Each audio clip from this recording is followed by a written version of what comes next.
Iglesia Cristiana Jericín. Vamos a tener ahora esta lección acerca del cuarto discurso de Eliú. Este es el cuarto y es el que tiene un mayor número de versículos. Así que yo creo que por eso nos explicamos por qué al principio de este capítulo Eliú le dice a Job: espérame un poco, como diciéndole, tenme paciencia. Así que por eso esa es la razón, mis amados hermanos, de que este cuarto discurso de Eliú va a estar dividido en varias partes para poder sacarle el mayor provecho. Después de este cuarto discurso, casi tendremos la parte final de este libro precioso. Y pues, amados hermanos, abramos nuestras Biblias en el capítulo 36 de Job y veremos en sus primeros 15 versículos esta parte inicial del discurso de Eliú. Podríamos decir así: Eliú arguye que los padecimientos son disciplinarios a los piadosos con el fin de llevarlos a alcanzar un valor moral superior. Y la razón de que estas tribulaciones, estos padecimientos continúan y no cesan, así como lo declaraban los tres amigos de Job, no es a causa de la extraordinaria culpabilidad del atribulado Job, sino porque la disciplina aún no se ha realizado. Su finalidad, a saber, es de guiarlo a que se humille arrepentido delante de Dios. Eso es lo que vamos a ver en resumidas cuentas, la verdad de este cuarto discurso, de todo el discurso.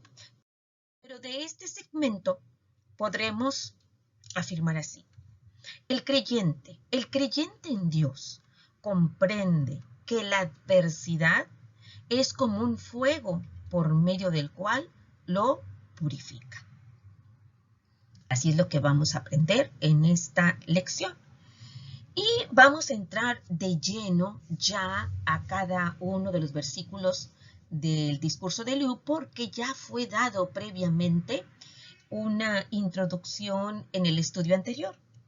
Así pues, vamos hacia el punto número 1 de esta lección, en donde Eliú expresa confianza en sus opiniones. Una confianza que para algunos se les hace excesiva, casi como una especie diríamos, de excesiva confianza, de orgullo, pero vamos a tomarlo con mesura, con tranquilidad, y vamos a leer los versículos del 1 al 4 y vamos a ver a qué es lo que nos referimos. Añadió Eliú y dijo, fíjense, añadió, quiere decir que Job estaba callado. Espérame un poco y te enseñaré, porque todavía tengo razones en defensa de Dios. Tomaré mi saber desde lejos y atribuiré justicia a mi hacedor. Porque de cierto no son mentira mis palabras. Contigo está el que es íntegro en sus conceptos.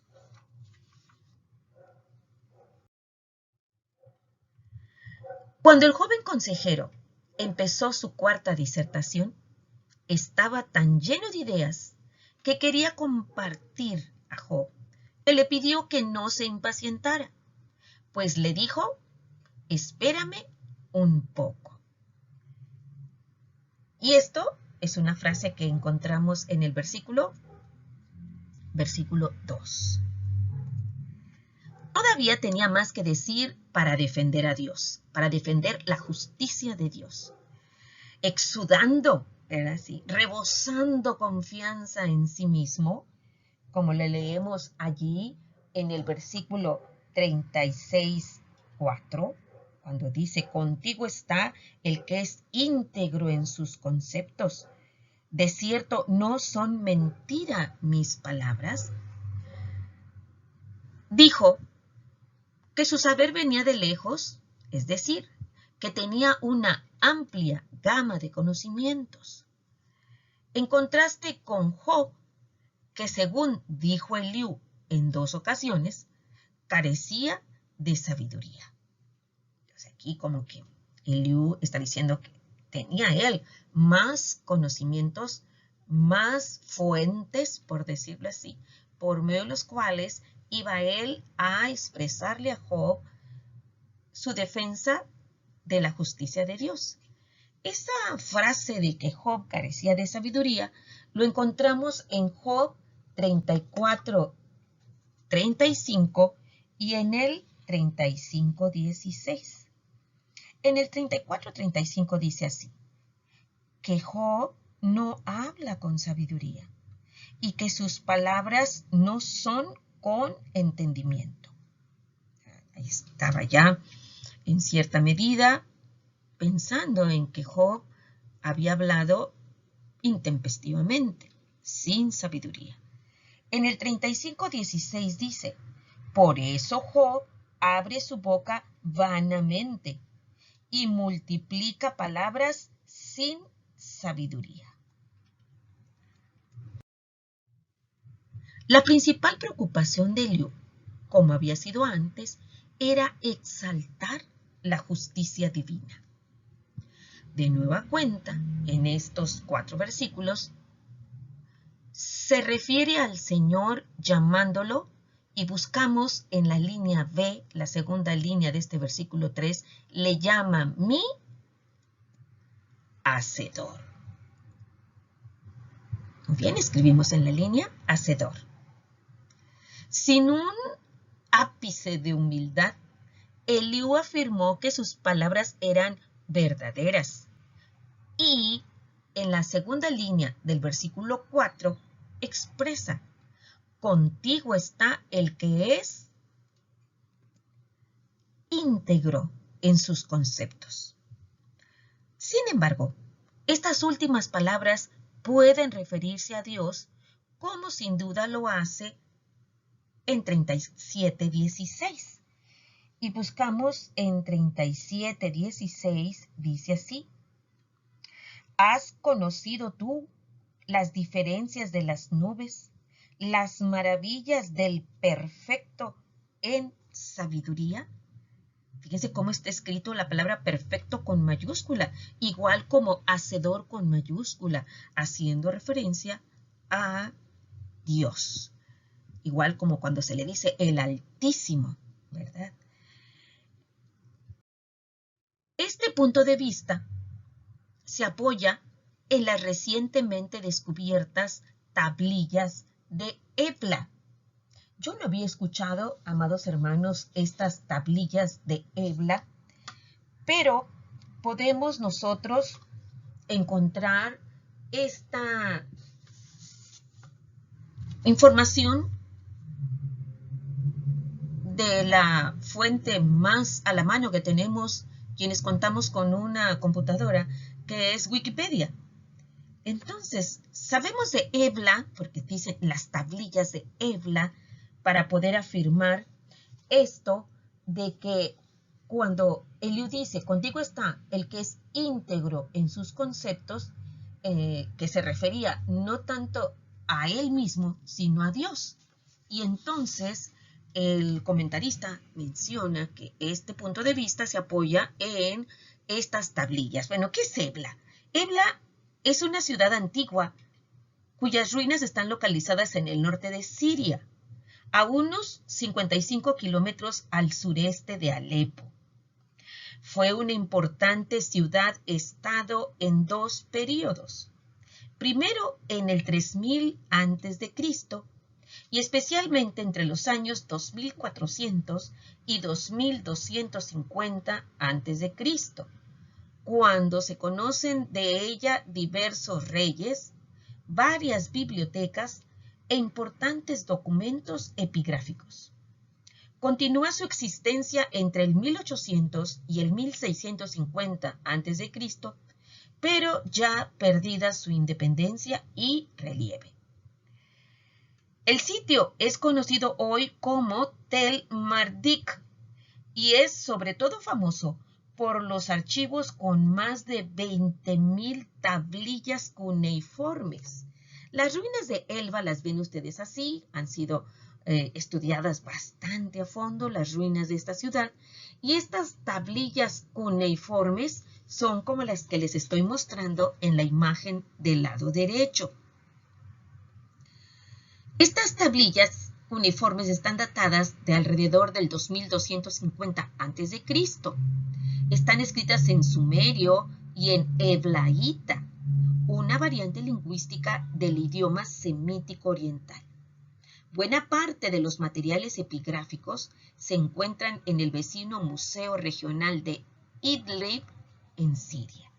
Entonces, pues es bueno, amados hermanos, que conozcamos más precisamente sobre estas tablillas de donde se puede obtener que cuando Eliú aparentemente está hablando mucho con orgullo, realmente está haciendo alusión al Dios Santo.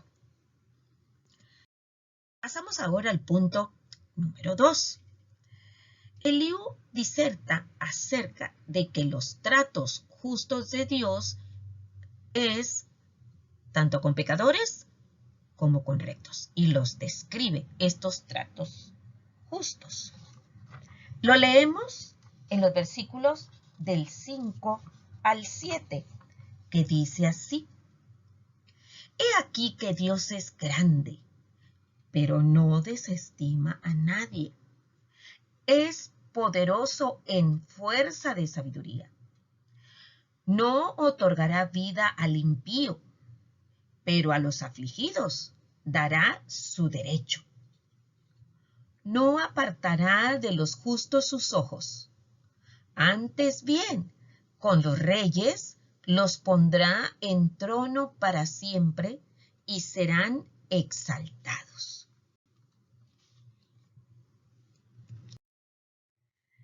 La palabra hebrea que se traduce luego, he aquí, en el versículo 5, sirve para introducir 4 declaraciones relacionadas con el poder divino.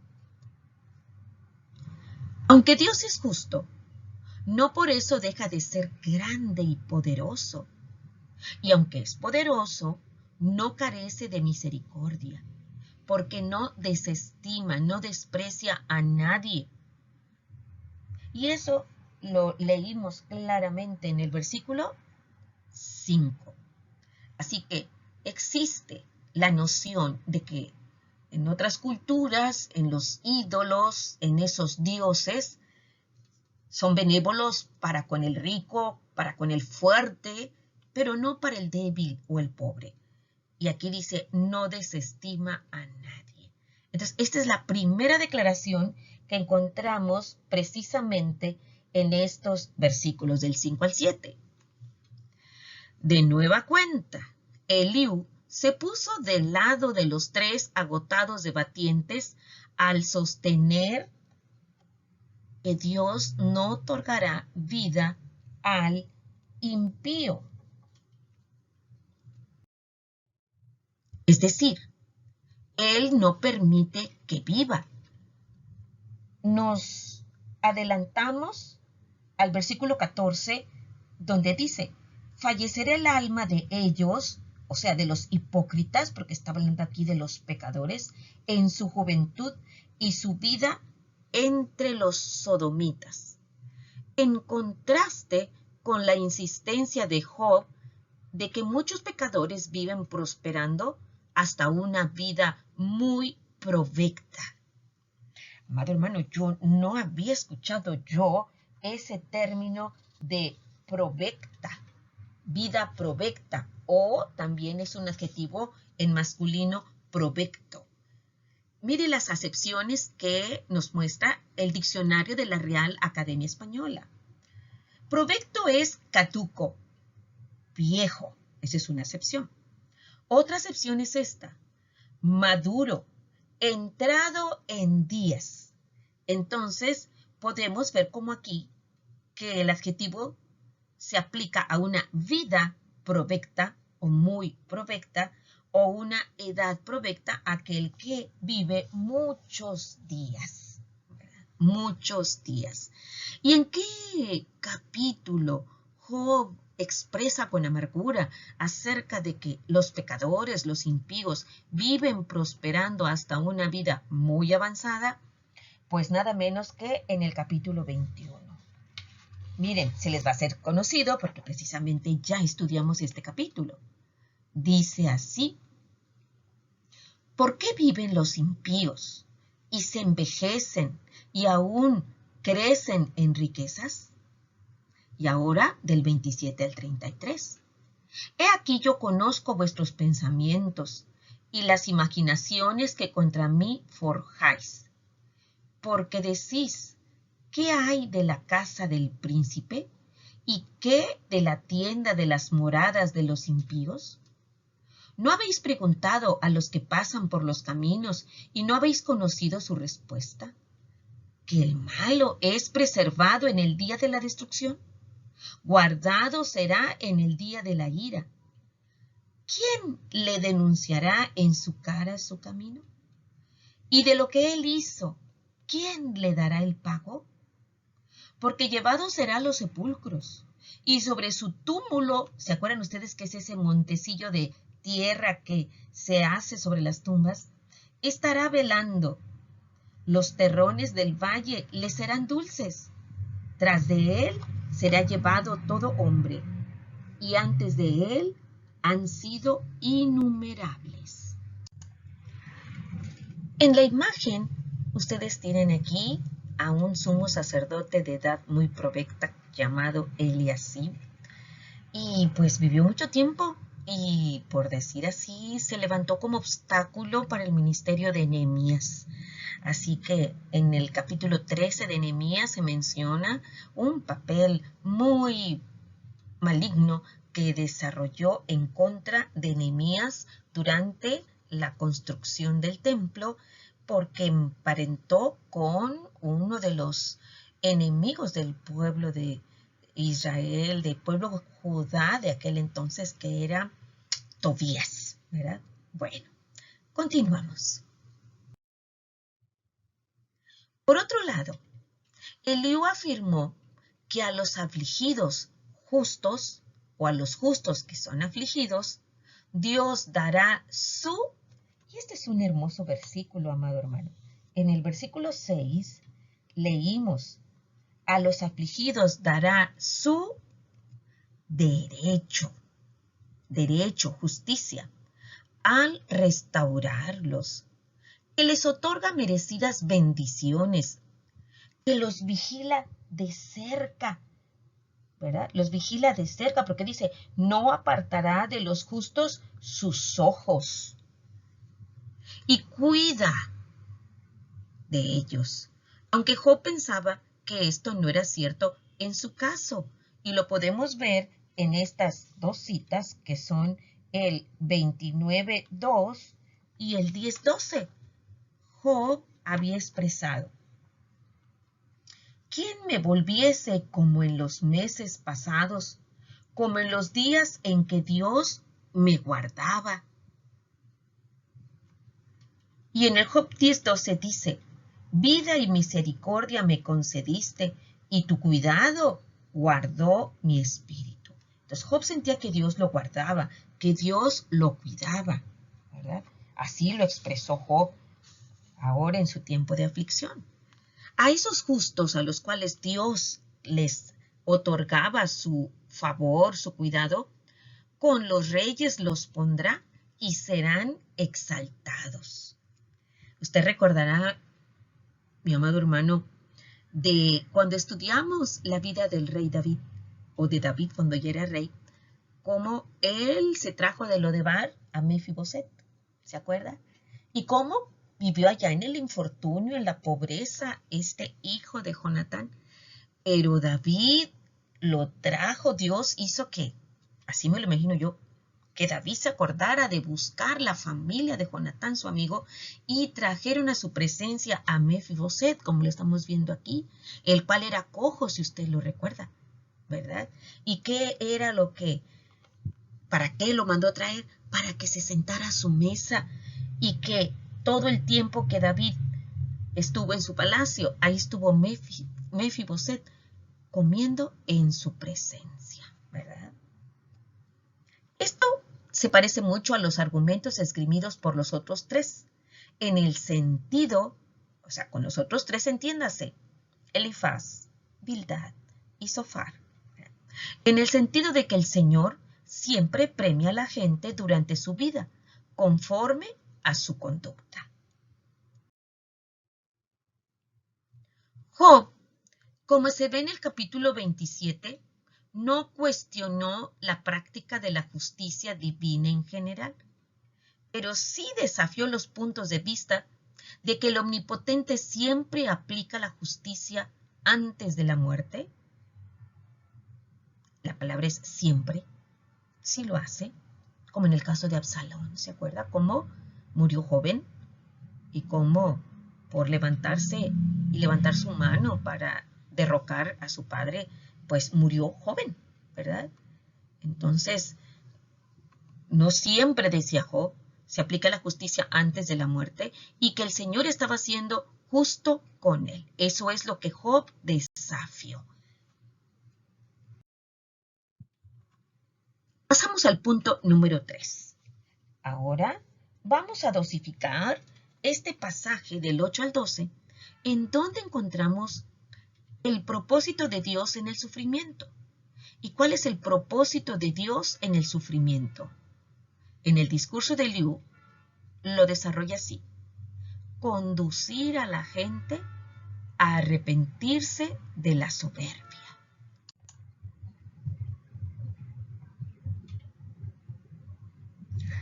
Este pasaje lo vamos a dosificar así.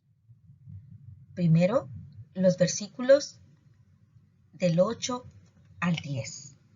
Dice así: y si estuvieren prendidos en grillos y aprisionados en las cuerdas de aflicción, Él les dará a conocer la obra de ellos y que prevalecieron sus rebeliones.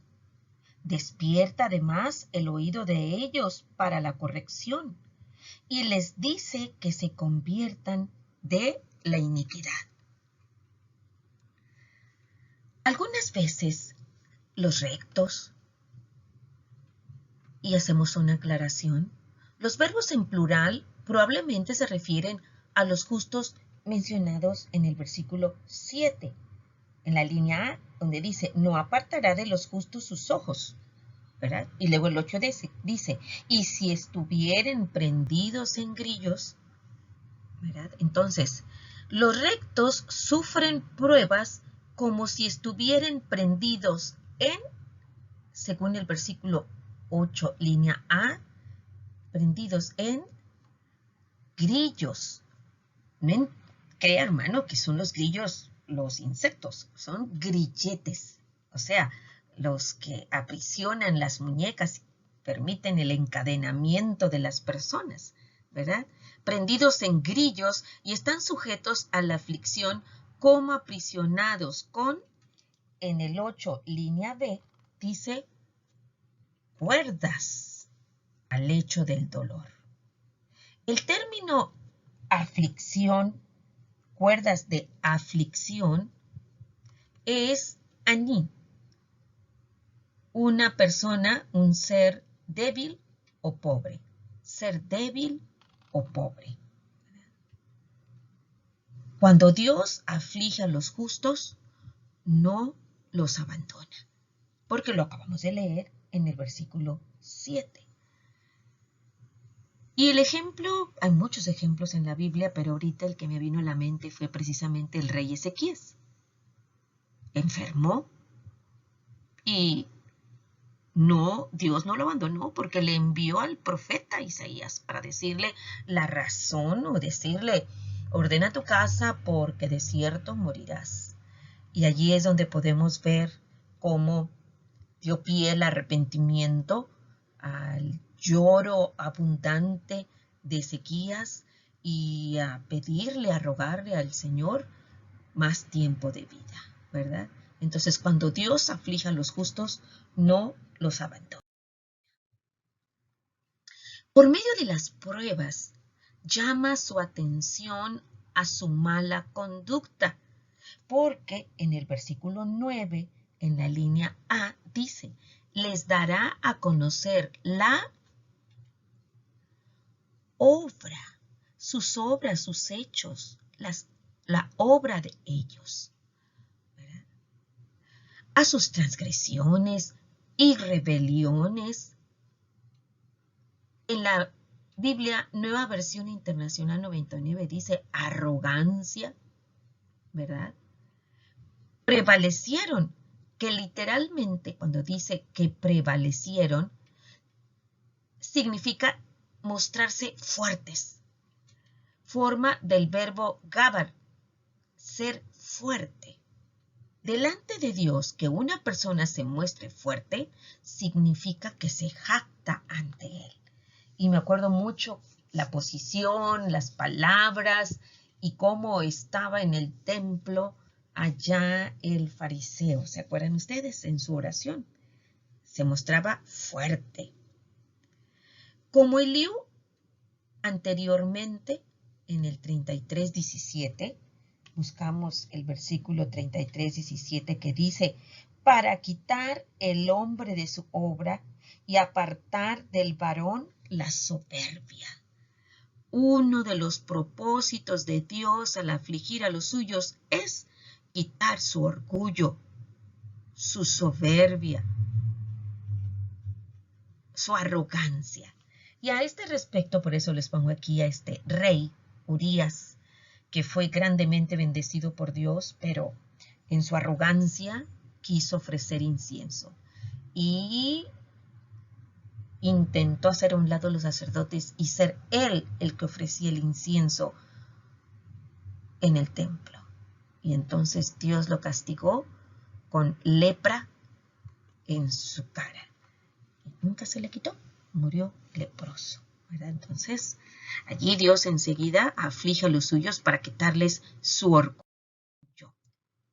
Por medio del dolor, el Omnipotente llama la atención a las personas y les enseña. Aquí es donde podemos hablar acerca de el aspecto pedagógico de enseñanza que tiene el sufrimiento. Porque en el versículo 10, en la línea A, dice, despierta el oído de ellos. Literalmente significa abrir sus oídos.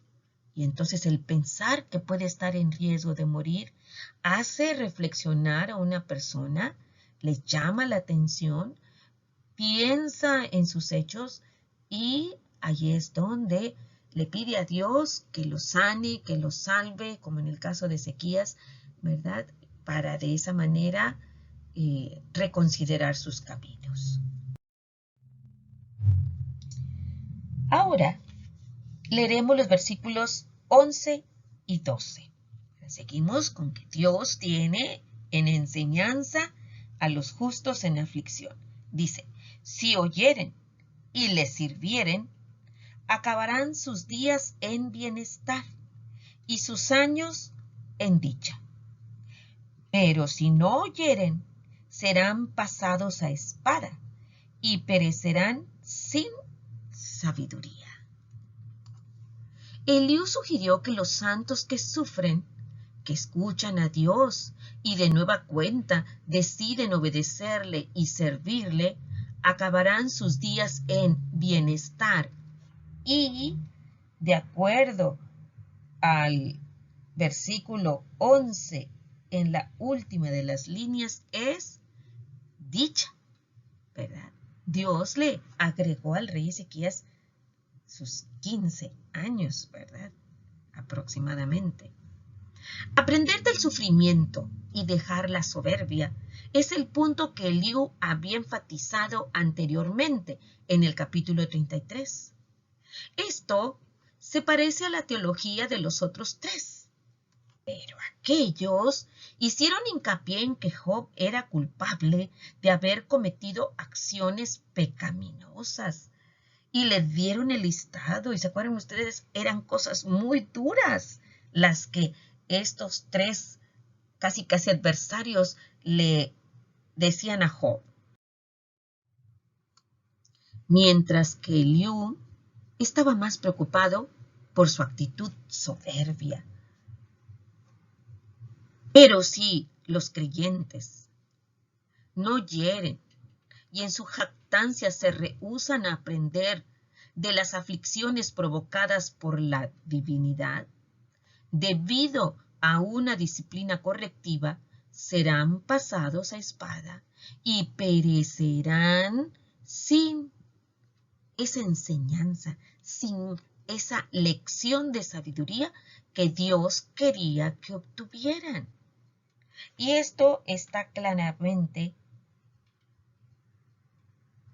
descrito en el versículo 12, ¿verdad? Perecerán a espada, sin haber aprendido su lección. Job no debía de pensar que sus calamidades comprobaban que esencialmente era impío. Era esta la opinión de sus opositores, o que eran evidencias de que Dios lo había abandonado, como él personalmente creía. En lugar de ello, debía considerar sus aflicciones como un medio para ayudarle a ser más humilde delante del Señor. Y parece que por allí estaba perfilado este asunto, porque precisamente cuando Dios se le presenta a Job en medio de un torbellino, las palabras con las que Dios llama la atención a Job precisamente son así. Precisamente, si leemos los primeros versículos del capítulo 38, el 2 y el 3, podemos encontrar algo de esto cuando Dios le dice a Job: ¿quién es ese que oscurece el consejo con palabras sin sabiduría? Ahora ciñe como varón tus lomos. Yo te preguntaré y tú me contestarás. Bien, pasamos al punto final de nuestro estudio. Describiremos al menos dos reacciones de la gente al sufrimiento. Dos. Está precisamente en estos versículos del 13 al 15, cuando dice así, del 13 al 15. Mas los hipócritas de corazón atesoran para sí la ira, y no clamarán cuando él los atare. Fallecerá el alma de ellos en su juventud, y su vida entre los sodomitas. Al pobre librará de su pobreza, y en la aflicción despertará su oído. Los verdaderos pecadores les llama hipócritas de corazón. Quizá en su actuar externo, o sea, en lo que es visible, cumplen, manifiestan estar cerca de Dios, pero su corazón, cuando dice la palabra está lejos de mí, hipócritas de corazón, resienten los problemas por medio de los cuales Dios los corrige y no clamarán pidiendo ayuda. Y si lo hacen, su clamor no es por el arrepentimiento sincero. Y eso lo leemos precisamente en Job 27, 8 y 9, donde dice: porque ¿cuál es la esperanza del impío, por mucho que hubiere robado, cuando Dios le quitare la vida? ¿Oirá Dios su clamor cuando la tribulación viniere sobre él? Como resultado, fallecerá el alma de ellos en su juventud, como Zofar había afirmado. Precisamente el capítulo 20 Los versículos 5 y 11 es uno de los intervenciones de Sofar, cuando dice que la alegría de los malos es breve y el gozo del impío por un momento. Sus huesos están llenos de su juventud, mas con él en el polvo yacerán.